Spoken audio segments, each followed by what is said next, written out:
साल 1937 भारत में ब्रिटिश शासन का दौर था। शिमला की ठंडी पहाड़ियों के बीच एक पुराना डाक बंगला था जिसे लोग दूर दूर तक भूत बंगले के नाम से जानते थे। कहा जाता था कि रात होते ही उस बंगले में अजीब अजीब आवाजें आती हैं और कई लोगों ने वहां सफेद साड़ी वाली एक रहस्यमयी औरत को देखा था। जब 2-3 सरकारी अफसरों ने इस बारे में शिकायत की तो जांच के लिए एक पुलिस इंस्पेक्टर को उस बंगले में भेजा गया। इंस्पेक्टर को भूत प्रेत जैसी बातों पर बिल्कुल विश्वास नहीं था। वो रात को उसी बंगले में ठहर गया। घड़ी में जैसे ही रात के 12 बजे अचानक कमरे के दरवाजे के पास सफेद साड़ी में एक औरत खड़ी दिखाई दी। इंस्पेक्टर का दिल जोर जोर से धड़कने लगा।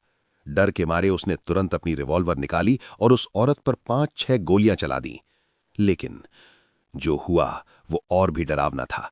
गोलियां लगने के बाद भी उस औरत को कुछ नहीं हुआ। वो जोर जोर से हंसने लगी। उसकी डरावनी हंसी पूरे बंगले में गूंजने लगी। ये दृश्य देखकर इंस्पेक्टर की हालत खराब हो गई और वो वहीं बेहोश होकर गिर पड़ा। कुछ देर बाद जब उसे होश आया तो वो बिना पीछे देखे बंगले से भाग गया। ये खबर धीरे धीरे पूरे इलाके में फैल गई। कुछ हफ्तों बाद दिल्ली से एक अनुभवी और साहसी पुलिस अधिकारी आगा को इस रहस्य की जांच के लिए भेजा गया। आगा अपने साथ एक पूरी पुलिस टीम लेकर शिमला पहुंचा। सभी पुलिसकर्मी सतर्क थे क्योंकि वे जानते थे कि यह कोई साधारण जगह नहीं है। रात गहराने लगी और अचानक वही सफेद साड़ी वाली आत्मा उनके सामने प्रकट हो गई। लेकिन इस बार उसने हमला नहीं किया। उसने शांत स्वर में कहा, अगर तुम सच में साहसी हो तो मेरी मदद करो। तुम्हारी रिवॉल्वर यहां किसी काम की नहीं है। आगा ने हिम्मत से जवाब दिया, मैं तुम्हारी मदद करूंगा, लेकिन पहले सच बताओ। तब उस आत्मा ने अपनी दर्दनाक कहानी सुनाई। उसने बताया, ये बंगला पहले पादरी आइजैक का था। मेरा नाम आवेरी था और मैं यहाँ के मायो स्कूल फॉर गर्ल्स में पढ़ती थी। धीरे धीरे पादरी आइजैक से मेरी नज़दीकियां बढ़ गईं और हमने चुपचाप सिविल मैरिज कर ली। लेकिन जब मैं गर्भवती हो गई तब उसने मुझे धोखा दिया।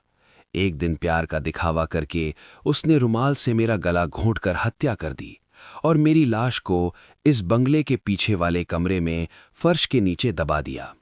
आगा ने पूछा, क्या तुम्हारे पास इसका कोई सबूत है? आत्मा ने जवाब दिया, पीछे वाले कमरे में फर्श के बीचों बीच प्लास्टर के पत्थर के नीचे मेरी लाश दबी है। वहां तुम्हें रुमाल और पादरी आइजैक के कुछ सामान भी मिलेंगे। अगले ही दिन आगा ने उस जगह खुदाई करवाई और जो मिला उसने सबको हिला दिया।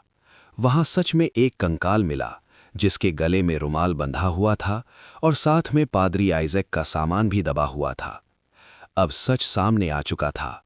पादरी आइजैक को गिरफ्तार किया गया, उस पर मुकदमा चला और आखिरकार उसे फांसी की सजा सुनाई गई।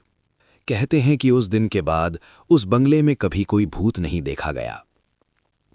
और इस घटना ने एक बात साबित कर दी, गलत काम करने वाला चाहे कितना भी चालाक क्यों ना हो, सच्चाई एक दिन जरूर सामने आ ही जाती है।